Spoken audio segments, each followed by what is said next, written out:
사랑과 은혜가 풍성하신 하나님 아버지, 그 은혜를 감사합니다. 오늘도 새벽 기도의 자리를 우리를 불러주시고 하루의 시작을 하나님 앞에 기도하며 예배드리며 나아가게 하여 주심에 참으로 감사합니다. 오늘 하루 첫 시간을 하나님 앞에 드려오니 오늘 하루 전체를 하나님 은혜로 채워주시고 하나님 은혜 가운데 살아가는 우리가 되게 인도하여 주옵소서. 또 하나님 말씀을 붙잡고 나아가는 우리의 삶 가운데 더욱이 하나님 주신 말씀 오늘 하루 붙잡고 나아가는 모든 걸음 속에 오직 하나님께 영광이 되어지고 은혜를 누리며 나아가는 우리의 삶이 되도록 인도하여 주옵소서. 이 시간도 주님 자정하여 주시고 하나님 홀로 영광 받아주시고 은혜로 우리에게 채워 주옵소서. 예수 그리스도의 이름으로 기도드립니다. 아멘. 오늘 우리에게 주시는 하나님의 말씀은 역대하 5장 1절부터 14절까지 말씀입니다.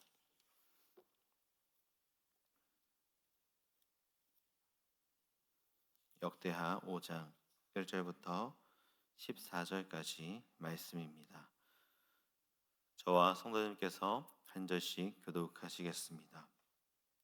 솔로몬이 여호와의 전을 위하여 만드는 모든 일을 마친지라. 이에 솔로몬이 그의 아버지 다윗이 드린 은과 금과 모든 기구를 가져다가 하나님의 전 곳간에 두었더라.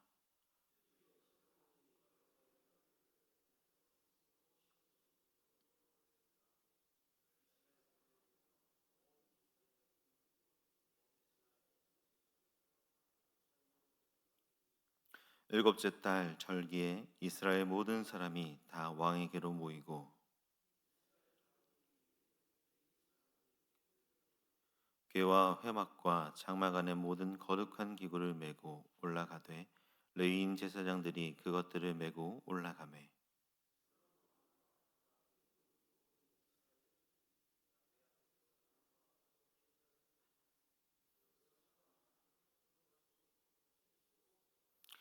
제사장들이 여호와의 언약궤를 그 처소로 메어 드렸으니 곧 본전 지성소 그룹들의 날개 아래라.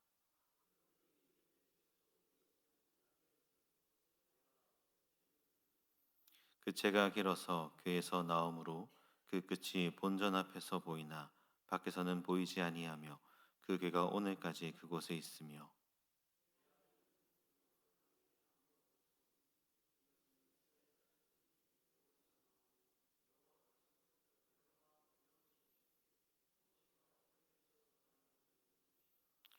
이때에 제사장들이 그 반열대로 하지 않고 스스로 정결하게 하고 성소에 있다가 나오매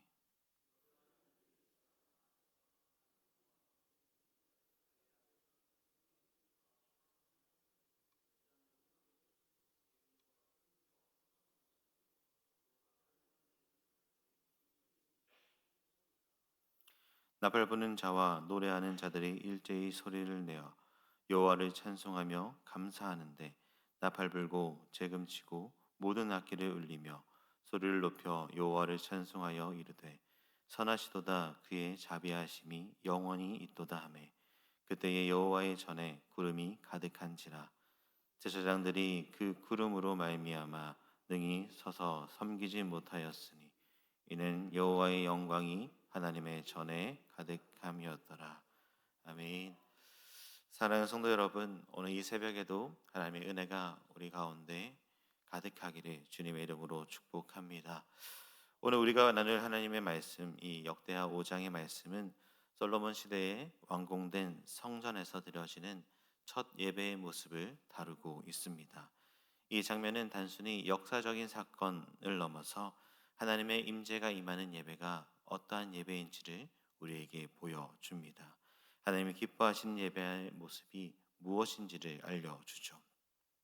솔로몬이 성전을 건축한 후에 모든 기물이 갖추어지고 언약궤가 옮겨지고 온 백성이 찬양하는 그때에 하나님의 영광이 구름처럼 성전에 가득하게 됩니다. 오늘 말씀은 우리에게 이렇게 물어봅니다. 우리는 준비된 예배자인가? 하나님께서 지금 오늘 우리가 드리는 예배 가운데 임재하고 계시는가 하고 말입니다. 오늘 말씀을 통해서 하나님의 영광이 임하는 예배는 어떠한 예배인지, 그 영광이 오늘 우리의 삶 속에 어떻게 회복될런지 함께 묵상하시며 은혜를 나누길 소망합니다. 첫째로 마음을 다해 준비하는 예배에 하나님의 영광이 임한다라는 것입니다. 사랑하는 성도 여러분, 오늘 본문에서 우리는 하나님의 영광이 임하는 예배가 결코 우연히 주어진 것이 아님을 보게 됩니다. 이 예배는 오랜 시간 정성을 다하여 준비되었던 예배입니다. 오늘 본문 1절의 말씀을 보면 이렇게 말합니다. 솔로몬이 여호와의 전을 위하여 만드는 모든 일을 마치고라고 말입니다. 성전 건축은 오랜 세월 동안 계획되어 있었고 다윗 왕 때부터 준비되어 왔던 일이었습니다. 다윗은 성전을 건축하지 못했지만 그의 아들 솔로몬이 그 사명을 이어받아 모든 준비가 철저히 마쳐졌었습니다. 그리고 오늘 본문에서 그 모든 일이 마쳤다라고 말씀합니다. 이 모든 일이라는 것은 단지 건축 공사만을 의미하는 것이 아닙니다. 제사장들이 사용할 기물들과 예배에 필요한 모든 도구들과 그리고 예배드릴 사람들까지 하나님 앞에 예배드리기 위해 필요한 모든 것이 갖추어졌다, 준비되었다라고 말하는 것이죠. 2절 이하에서는 언약궤를 다윗성 곧 시온성에서 메어 올리는 장면이 나옵니다. 언약궤는 하나님과 이스라엘 사이의 언약의 증표였고 하나님의 임재를 상징하는 성물이었습니다. 솔로몬은 이 중요한 순간을 아무렇게나 다루지 않습니다. 모든 장로, 모든 지파의 우두머리, 제사장들과 레위인들을 다 불러 신중하고 경건하게 언약궤를 옮깁니다. 3절에서도 보면 일곱째 달 절기에 이스라엘 모든 사람이 다 왕에게로 모였다라고 말씀합니다. 이는 초막절 곧 수확의 기쁨과 하나님의 기쁨을 구원의 기쁨을 기념하는 날입니다. 하나님께 예배드리기 위해서 모든 백성이 한 마음으로 모였다라고 말해 주는 것이죠. 이처럼 공동체 전체가 한 마음으로 하나님 앞에 나아갈 때 하나님께서도 그들의 드리는 예배를 기쁘게 받으시고 영광으로 임하시는 분이십니다. 6절의 말씀에서도 보면 솔로몬 왕과 온 회중이 소와 양으로 제사를 드리는데 그 수요가 셀 수 없이 많았다라고 기록하고 있습니다. 이 말은 단지 숫자를 강조하는 것이 아니라 이들이 얼마나 마음을 다한 예배를 드렸는지 전심으로 하나님 앞에 제사하며 나아갔는지를 우리에게 보여주는 것이죠. 하나님께 드리는 이 예배가 그저 의무적인 행사가 아니라 마음을 다한 헌신과 정성으로 준비되었다라는 것을 말해주는 것입니다. 그리고 11절의 말씀에서 제사장들이 자신을 정결하게 하였다라고 말합니다. 하나님의 임재 앞에 서기 위해 먼저 자신을 깨끗하게 준비하였다라는 것이죠. 그렇듯 예배는 준비 없는 자리에 임하지 않습니다.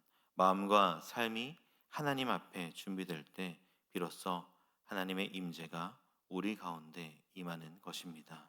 오늘 본문 5장 13절에서 14절의 말씀을 보면 그들은 이렇게 예배드리고 있습니다.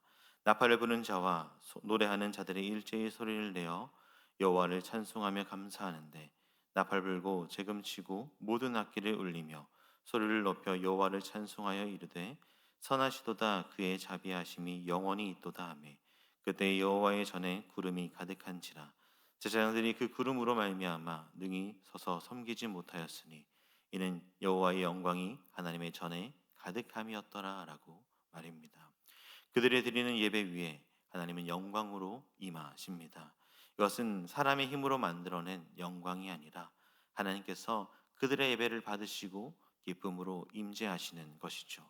무엇이 그 영광을 하나님의 임재를 만들었습니까? 바로 마음에 준비된 이었습니다. 하나님의 성전이 완성되고 언약궤를 거룩하게 모시고 백성이 하나 되어 하나님을 찬양하고 제사장들이 자신을 성결하게 하고 정성스럽게 하나님을 위한 제사를 드리며 나아가는 그 모든 순간 마음을 다해 드리는 이 예배를 통해 하나님은 그것을 받으시고 그 가운데 임재하시는 것입니다. 사랑하는 성도 여러분, 오늘 우리의 예배는 어떠합니까? 내가 드리는 모든 예배들 가운데 정말 나는 하나님 앞에 준비된 마음으로 예배를 드리고 계십니까? 삶이 헌신된 그 예배를 드리고 계십니까? 또한 한 마음으로 드리는 예배 가운데 그냥 영광을 기대하며 나아오고 계십니까? 어쩌면 우리는 형식적인 예배, 시간에 쫓긴 예배, 마음이 분주한 예배를 하나님 앞에 드리며 살아가고 있을지 모릅니다.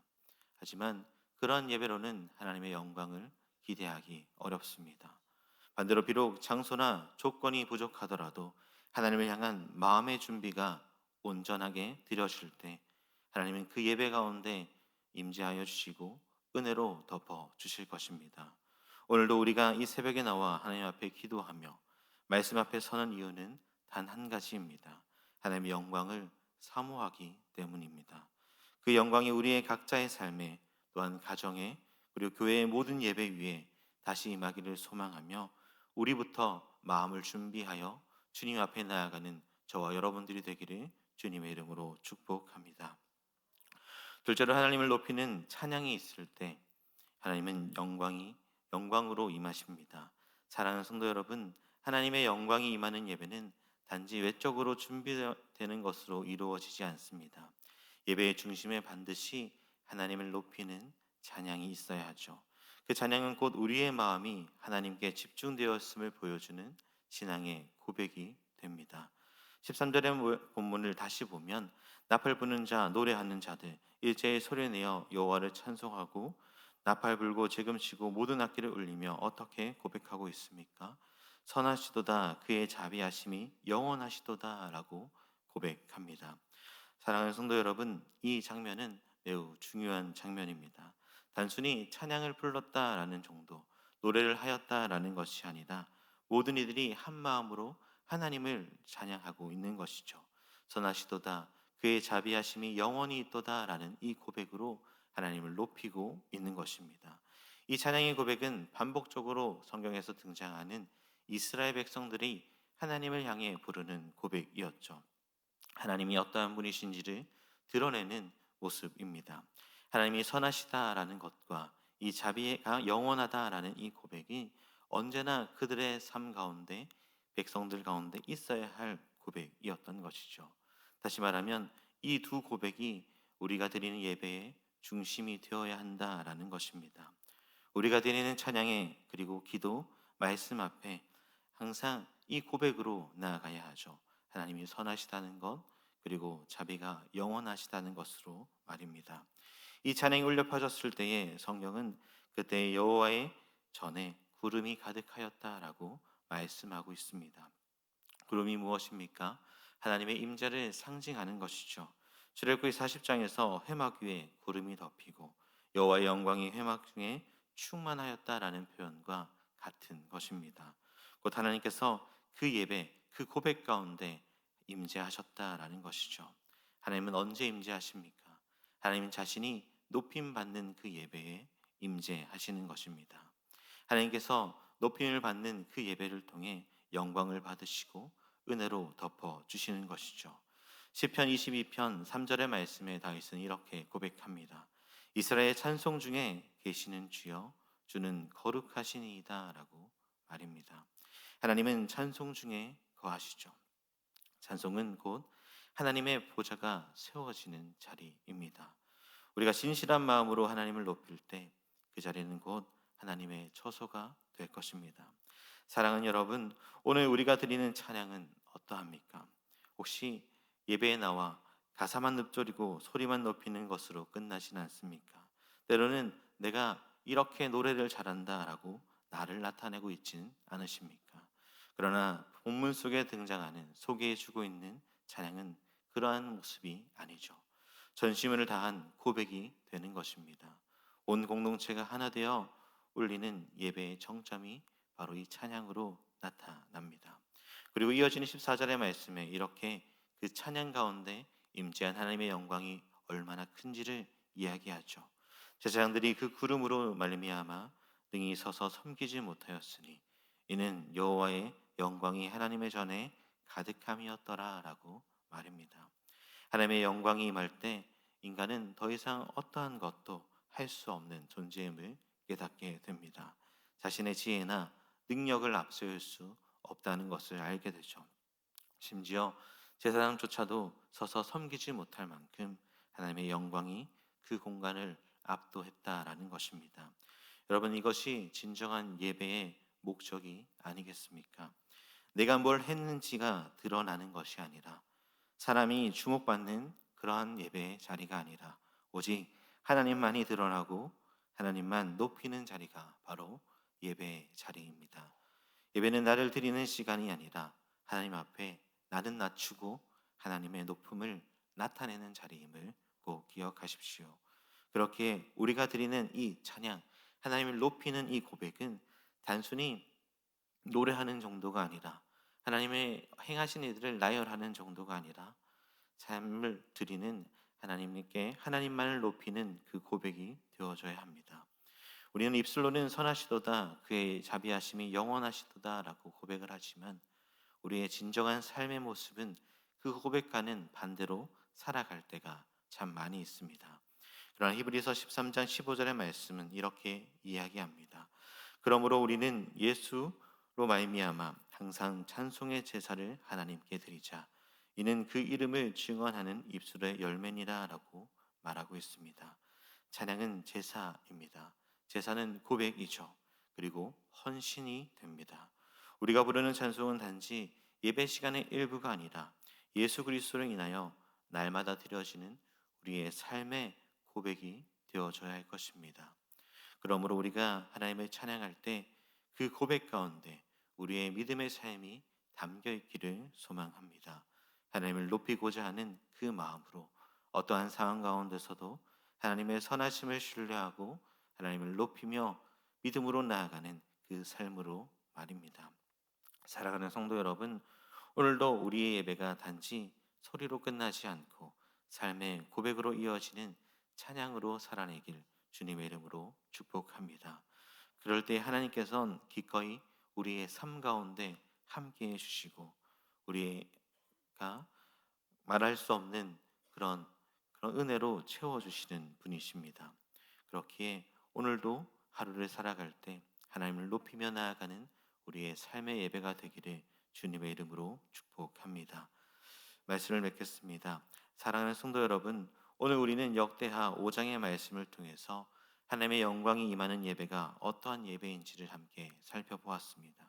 그것은 단순히 모양을 갖춘 예배 이상으로 하나님을 향한 준비된 마음이 있고 삶을 통하여 하나님을 높이는 찬양이 있는 예배입니다.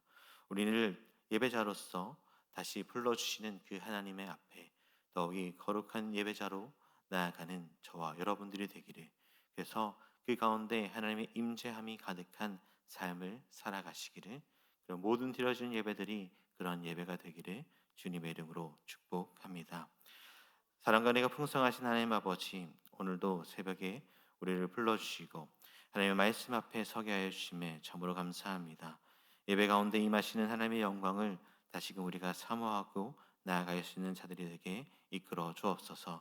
솔로몬 성전에 임하셨던 그 거룩한 영광이 오늘 우리가 드려지는 예배와 우리의 모든 삶의 예배 가운데도 임하여 주시고 하나님께서 풍성한 은혜로 우리의 모든 예배를 채워 주시옵소서. 그래서 오직 하나님만 높임 받으시고 우리는 주시는 그 은혜를 누리며 나아가는 우리의 삶, 예배하는 자의 그런답게 살아가는 우리 모두가 되게 인도해 주옵소서. 오늘 하루도 삶의 예배로 온전히 드려지길 소망하오니 그 예배를 받으시고 하나님만 높이며 나아가는 우리 인생이 되게 이끌어 주옵소서. 예수 그리스도의 이름으로 기도드립니다. 아멘.